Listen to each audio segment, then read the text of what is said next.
มาต่างหากมันยาวเขาเนาะตัวนี้ก็ตัดเนาะหยาบเนาะกับเขาชนะเฮ็ดแล้วบัดนี้ชนะเฮ็ดแล้วตัวนี้นายน่ะชนะเฮ็ดแล้ว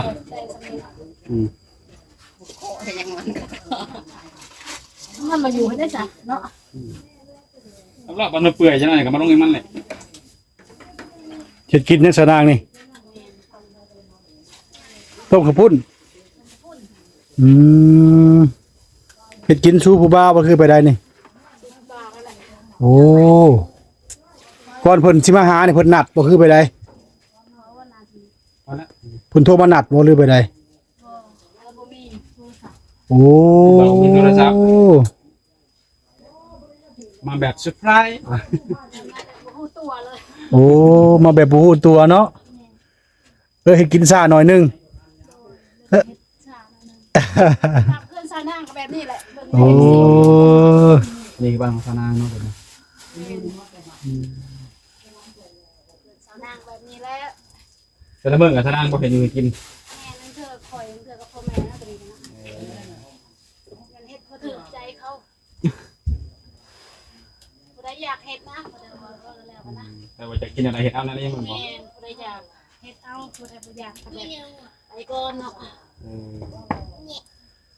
กูโดนมันเลยมันเลยมันนี่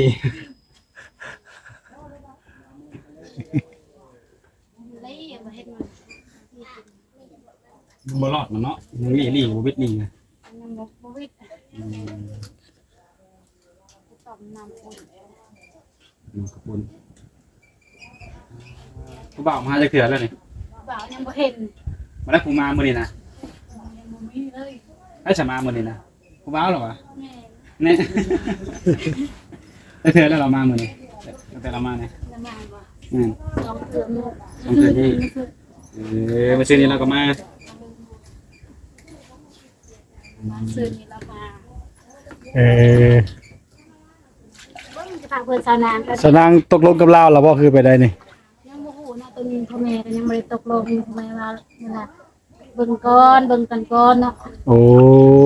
แม่สนางว่าเบิ่งกันก่อนแม่สำหรับสาวนางเด้ซะบัดนี้สำหรับสาวนางก็เบิ่งกันก่อนนะว่าทุนเอาไปแล้วแบบมันบ่ดีนะโอ้หาเวลาก่อนคบกันก่อนเนาะเวลาเป็นขอพิสูจน์เนาะสิใช้เวลาดนทำได้สาวนางเบิ่งนิสัยใจคอกันก่อน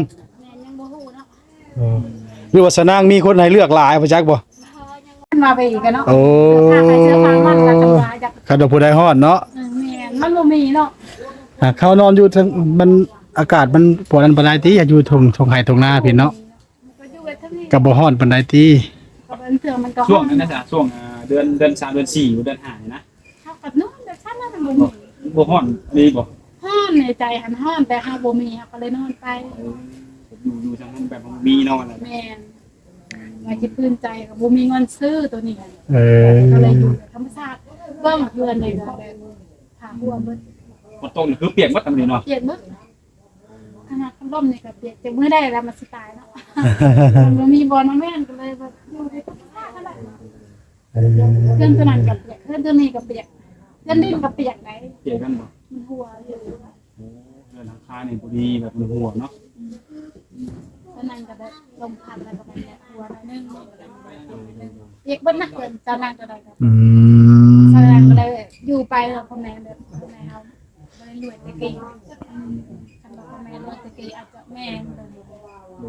ลักษณะก็บ่ได้ไปหาเปียกทางไหนบ่ทันทีตะกี้เจ้านางไปนะ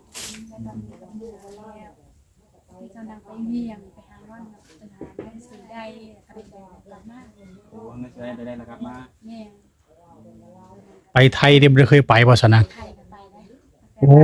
สนางเฮ็ดงานบ่ได้ตัวนี้ไปแต่ยังไม่น้อยคุณค่ะไปยังตอนใหญ่นี่บ่ทันไปเทื่อบ่คิดจะไปแน่บ่คิดจะไปแต่บัตรมันเบิดอายุแล้วโอ้มีเงินเฮ็ดบัตรถ้ามีบัตรมีงานนี่ไปบ่ไปกล้าว่าอยู่ได้บ่กับไปไทยเขายังบ่ฮู้ดอกยังบ่แม่นว่าเฮ็ดยันว่าคิดฮอดทางนี้หั่นนะคันเฮาบ่ลองเฮาก็บ่ฮู้นะต้องไปเบิ่งก่อนบ่สนางไปตอนนอนเนาะตอนนอนนี่ไปคิดฮอดบ่คิดฮอด ที่เราอยู่บ่ได้เลยมาเนาะ เข้าไปแบบตอนเฮายังแบบฮู้ความทุกข์ตอนนี้คือว่าฮู้แล้วตอนนี้ก็ฮู้จักเนาะ โดย ถ้าเฮาไปเวียงเฮาก็ฮู้ความทุกข์มาเนาะเฮาก็ไปเห็นนำเขาไปรีวิวสินค้าเขาบ่ได้เฮ็ดเวียงนะคือเวียงน่ะดูมานี่แหละเฮาก็ไปเบิ่งหมอว่าเขาลืม ไปเบิ่งหมออีกต่ออีกพี่น้องเลยเนาะโอเคสคริปต์นี้ก็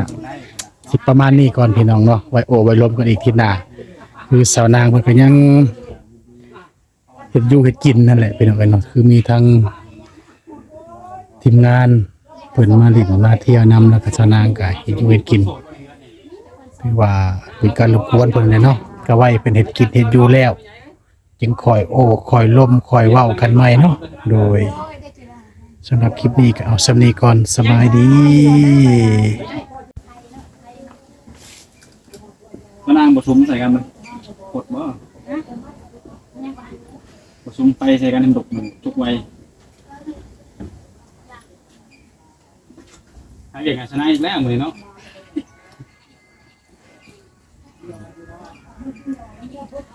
ปกติได้เฮ็ดหยังสาวนางแต่ละมื้อ เข้าไปหาเนี่ยขายแล้ว โอ้ไปหาแนวขายบ่ แม่นหากระปูหาปลา หากระปูหาปลา หาหอยหาเก็บหอยกูจะรอไปเท่านี้น่ะ โอ้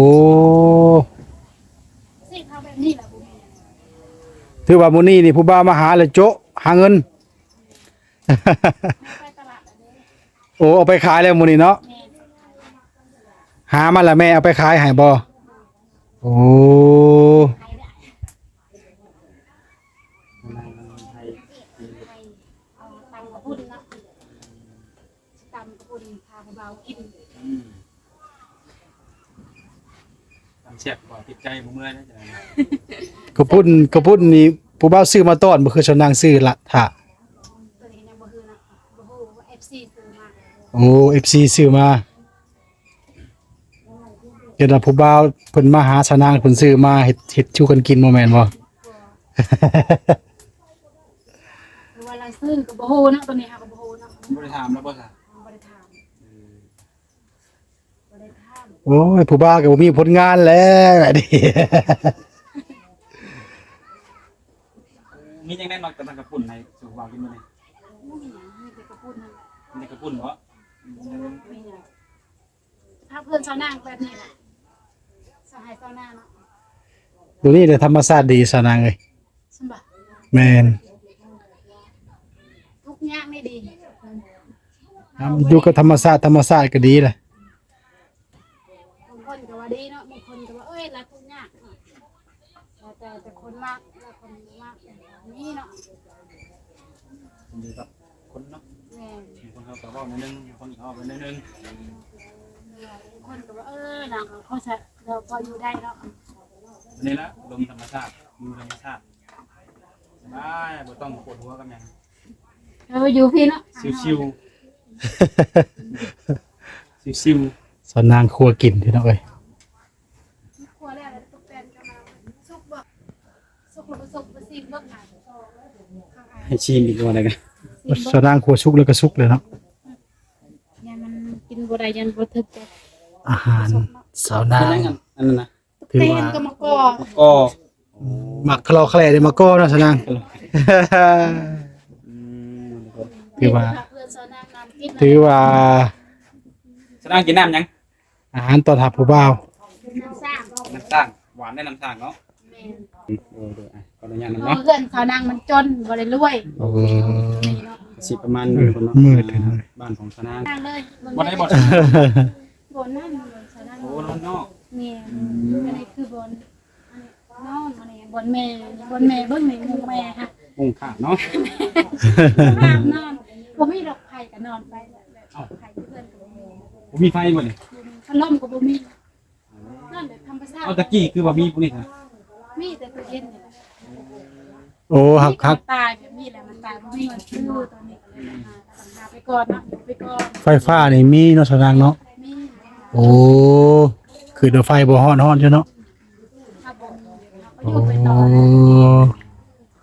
โดย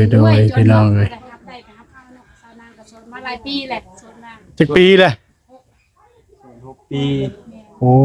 หก ปีหน้า ปี ก็เจ็ดแหละ ปีหน้าก็7ชื่อว่า2027นี่ก็7 ปี แม่น อืม อายุก็25 26 อยู่สห6ปีเนาะ ปีนี้ก็25อาจจะปีหน้าก็26แล้ว โยกพาหาผู้บ่าวได้ศาสนางสวดมาดนแท้ เนาะก็อยากได้อยู่เปิดใจหาผู้บ่าวอยู่ตอนนี้ก็ยังบ่มีเนาะ โอ้เปิดใจหาผู้บ่าวอยู่ ได้ฮับได้ก็ฮับเอาบ่เฮือนสาวดังแบบบ่ได้รวยเฮือนสาวดังจน โอ้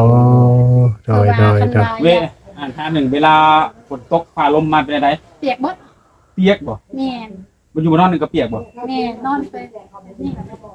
เอาผ้ากันลบฝนใช่จ้ะ ก็บ่มีเขาเลยหรอกแลนข้างคนเลย